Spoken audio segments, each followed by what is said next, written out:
Hello students, today I am going to start chapter 10 our universe means हमारा ब्रह्मांड.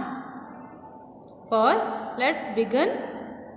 Complete the crossword puzzle with the help of the given images. यानी हमें ये crossword puzzle जो है उसको complete करना है किसकी हेल्प के थ्रू. ये इमेजेस जो दिए हैं इनकी हेल्प से हमें इन पजल्स को कंप्लीट करना है. तो स्टूडेंट फर्स्ट में आपको पता ही है क्या दिया है. फर्स्ट प्लैनेट, फर्स्ट में आप फिल करेंगे प्लैनेट. सेकंड सन,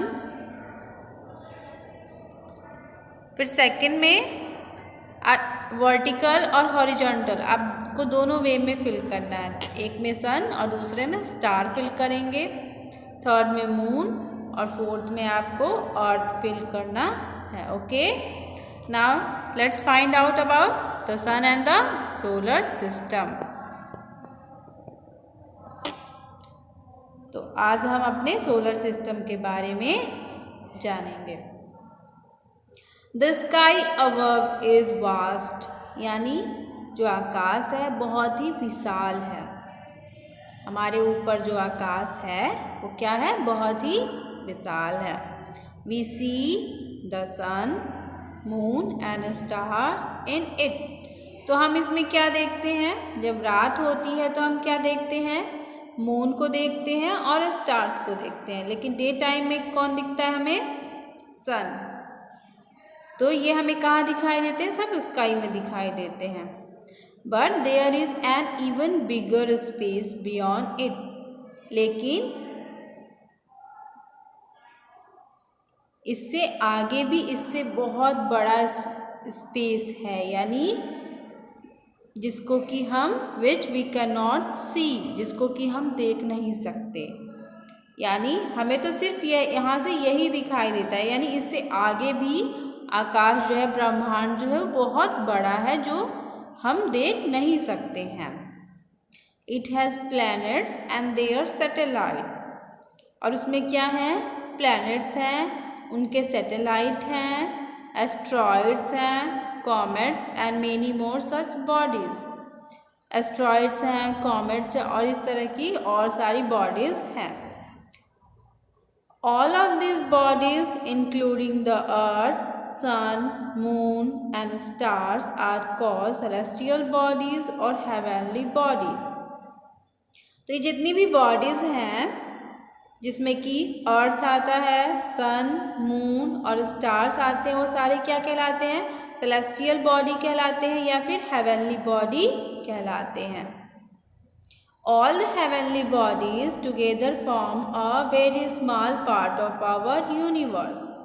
तो ये सारे जो heavenly bodies हैं वो क्या करते हैं, एक साथ मिलकर के हमारे यूनिवर्स का एक छोटा सा पार्ट बनाते हैं. यानी ये यूनिवर्स का एक छोटा सा पार्ट है जिसमें कि अर्थ, सन, मून और उनके सैटेलाइट्स ये सब आते हैं. There are millions of stars in the universe. और यूनिवर्स में कितने स्टार्स हैं, मिलियंस, करोड़ों की संख्या में. There are millions of stars in the universe.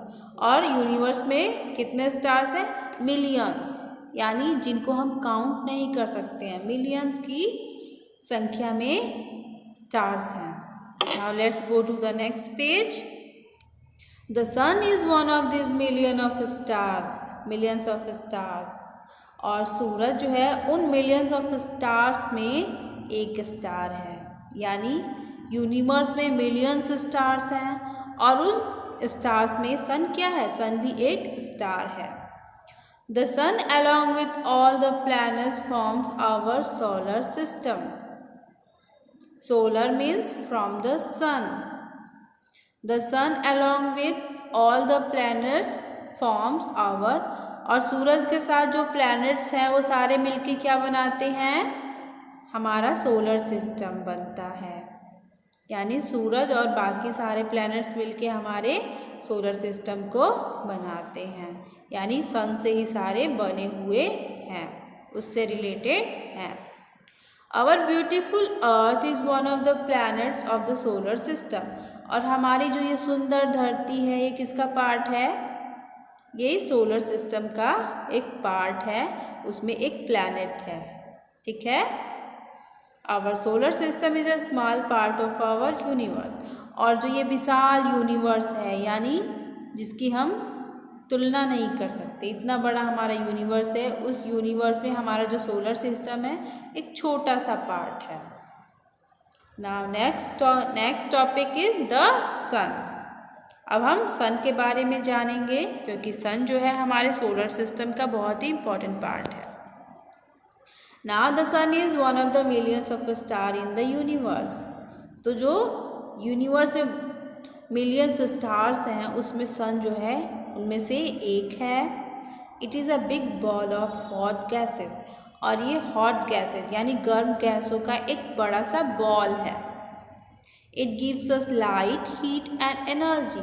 और ये हमें क्या देता है? लाइट देता है, हीट देता है और एनर्जी देता है। Without the sun there would be no daylight. अगर सन नहीं होगा तो क्या होगा? दिन में रोशनी नहीं होगी। And our planet earth would be dark and frozen. तो क्या होगा? हमारा जो प्लैनेट है, हमारी जो धरती है, वो क्या होगी? अंधेरे से भर जाएगी, उस पर अंधेरा हो जाएगा और साथ ही वो जम जाएगी ठंड से। If there was no sun, अगर सन नहीं होगा, plants could not prepare food, तो पौधे अपना भोजन नहीं बना पाएंगे। And there would be no life on earth, और फिर धरती पे कोई जीवन नहीं होगा, यानी सब लोग मर जाएंगे। To make life possible on earth, तो सूरज की जो रोशनी है, गर्मी है, वो धरती पे जीवन को संभव बनाती है। The sun gives us energy, सूरज हमें एनर्जी देता है। This energy is known as solar energy. और ये एनर्जी किस नाम से जानी जाती है? सोलर एनर्जी के नाम से। We can use this energy for doing various things like cooking and heating। और इस एनर्जी का हम यूज़ कई तरह से करते हैं, जैसे कि कुकिंग के लिए और हीटिंग के लिए, यानी गर्म करने के लिए। Okay, now students, next topic is let's try one. You can complete, let's try one, this is your homework. Okay, till then good bye.